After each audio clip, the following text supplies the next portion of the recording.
बहराइच में हिंसा के बाद हालात अब सामान्य हो रहे हैं। तीसरे दिन भी बहराइच में इंटरनेट सेवा हालांकि बंद है। नेपाल सीमा पर पुलिस ने अपनी चौकसी भी बढ़ाई हुई है। कुछ आरोपियों के नेपाल भागने की आशंका जताई गई, जिसके बाद नेपाल सीमा पर चौकसी पुलिस ने बढ़ा दी है। तो हालात सामान्य जरूर हो रहे हैं, लेकिन कुछ एहतियातन कदम जो उठाए गए थे वो अभी भी हैं।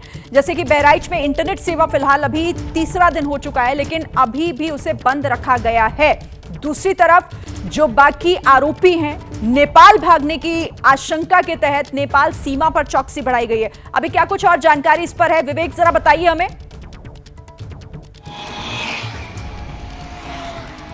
देखिए, बिल्कुल आपको बता दें कि जो अब्दुल हमीद का जो परिवार है, उसकी रिश्तेदारियां जो है वो नेपाल में है। उसका एक बेटा नेपाल में ही रहता था, वहां उसका बेटा व्यापार करता था और जिस दिन ये घटना हुई उस दिन वो बेटा यहां पर महसी के महाराजगंज में वो मौजूद था और इस घटना में शामिल था। और घटना के बाद से ही जो पूरा का पूरा परिवार है वो वहाँ से नदारद है। पुलिस की जो इनपुट है, पुलिस को इस बात का शक है कि वो पूरे परिवार के साथ नेपाल कहीं ना कहीं शिफ्ट हो चुका है। पर इसकी सबसे बड़ी बात आपको बताऊँ कि एक तरफ घटना हो रही है, एक तरफ गोलियाँ चल रही हैं, जहां पुलिस और इतनी बड़ी संख्या में भीड़ मौजूद है, उसके बीच में जो लोग हैं वो शहर छोड़ देते हैं और बॉर्डर क्रॉस करके दूसरी तरफ चले जाते हैं। पुलिस की कहीं ना कहीं नाकामी थी, पर फिलहाल पुलिस को इस बात का शक है कि वो लोग नेपाल जा चुके हैं उनके जो लोग हैं वो वहाँ रहते हैं। और पुलिस ने इसीलिए नेपाल भी उनके लोगों को पकड़ने के लिए जो अपना जो नेटवर्क है वो बढ़ाना शुरू कर दिया है। नेपाल जहाँ के जो विधायक हैं सुरेश्वर सिंह, उनका कहना है कि नेपाल हमारा मैत्री देश है, हमारा उससे अच्छे संबंध हैं और हम इंटरपोल के माध्यम से कोशिश करेंगे कि उनको हम ले करके आएँ और उनको जल्द से जल्द गिरफ्तारी सुनिश्चित हो। इस बात की बहराइच पुलिस के साथ साथ UP police, ATS, UP STF, ये तमाम लोग इस बात की कोशिश कर रहे हैं। इस वक्त UP STF, UP ATS, Bahraich police सब लोग यहाँ पर कैंप किए हुए हैं। बहराइच में 13 तारीख से जब से हालात नाजुक बने, उसके बाद से ये जो तमाम बड़े आला अधिकारी थे वो सब मौके पर पहुंचे और 14 तारीख की स्थितियां सभी ने देखी, किस तरीके से बहराइच जो है वहां पर क्या स्थितियां रही। पर 14 तारीख की दोपहर के बाद मैं आपको रोकती हूं एक सेकंड, एक बहुत महत्वपूर्ण तस्वीर है, उसे दर्शकों को दिखाना जरूरी है। ये देखिए, ये जो इस वक्त आपको तस्वीर दिख रही है, ये सफेद कमीज में जो शख्स दिखाई दे रहा है यही आरोपी है और बताया जा रहा है कि इसी ने रामगोपाल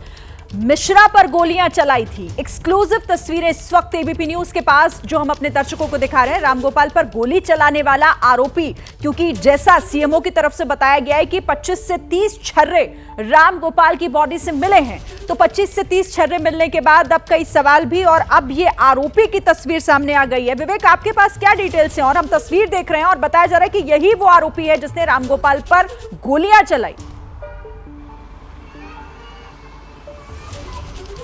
बिल्कुल, देखिए ये एक्सक्लूसिव तस्वीर एबीपी न्यूज़ के पास है और ये शख्स, ये जो तस्वीर है ये अब्दुल हमीद के घर के अंदर की तस्वीर है और यही वो शख्स है जिसके हाथ में आपको बंदूक दिख रही है और ये बंदूक अब्दुल हमीद के परिवार के नाम पर ये रजिस्टर्ड जो बंदूक है वो है और इसी बंदूक से रामगोपाल की जो है हत्या वो की गई है। इसी बंदूक से फायरिंग हुई है और पुलिस के हाथ ये फोटो लग चुकी है। अब पुलिस इस फोटो के आधार पर जो मुख्य आरोपी है उसकी जो तलाश है वो कहीं ना कहीं कर रही है। और ये जो एक्सक्लूसिव तस्वीर है ये अब्दुल हमीद के घर के अंदर की तस्वीर, अब्दुल हमीद का जो घर के नीचे का जो हिस्सा है वहाँ पर ये तस्वीर, ये फ़ोटो जो है वो वहाँ की ये फ़ोटो है। और जब अब्दुल हमीद को गोली मारने के बाद और जब जो लोग हैं वो रामगोपाल को गोली मारने के बाद जब कुछ रामगोपाल के जो फैमिली के जो लोग थे वो जब उसको लेकर के दूसरी तरफ उसको बचाने के लिए जा रहे थे, तब ये शख्स वापस से पीछे की तरफ में आप नजर रखिएगा विवेक, आप नजर बना कर रखिएगा। इस तमाम जानकारी के लिए बहुत शुक्रिया आपका। वीरेश भी हमारे साथ जुड़े हुए थे, शुक्रिया वीरेश आपका भी।